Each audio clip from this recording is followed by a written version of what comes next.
বোরকাকে নিষিদ্ধ করতে বোরকা পরে পার্লামেন্টে প্রবেশ করেন উগ্র ডানপন্থী সিনেটর পলিন হ্যানসন।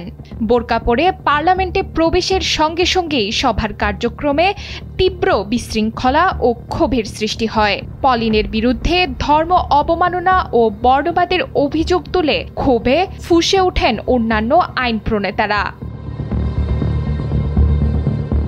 প্রকাশ্যে বোরকা পরাকে নিষিদ্ধ করার ক্যাম্পেইনের অংশ হিসেবে সংসদে বোরকা পরে আসেন তিনি। এরপর দেশটির আইন প্রণেতারাই এই ঘটনার তীব্র নিন্দা জানান। উগ্রপন্থী সিনেটর প্রকাশ্যে বোরকা নিষিদ্ধ করতে পার্লামেন্টে একটি বিল উত্থাপন করতে চেয়েছিলেন।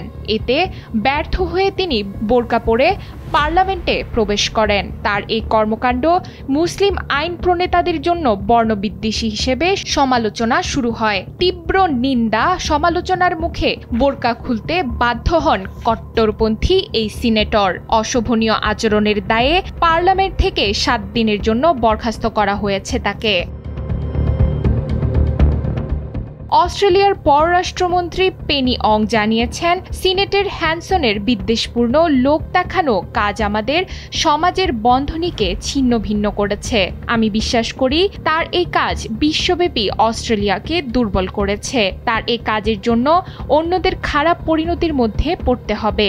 সিনেটর হ্যানসনের এই কাজ ইসলামকে তাচ্ছিল্য ও অপমান করেছে, যে বিশ্বাস পালন করেন অস্ট্রেলিয়ার প্রায় 10 লাখ মানুষ। পার্লামেন্টে কাউকে এতটা অসম্মানজনক হতে আমরা দেখিনি।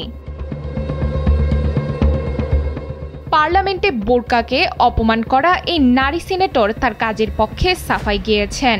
এই মুসলিম বিদ্বেষী বলেছেন, যদি আপনি ব্যাংক বা অন্য কোনো ভ্যানুতে হেলমেট পরেন, এটি যদি আপনাকে খুলে ফেলতে বলা হয়, তাহলে বোরকা কেন ভিন্ন হবে?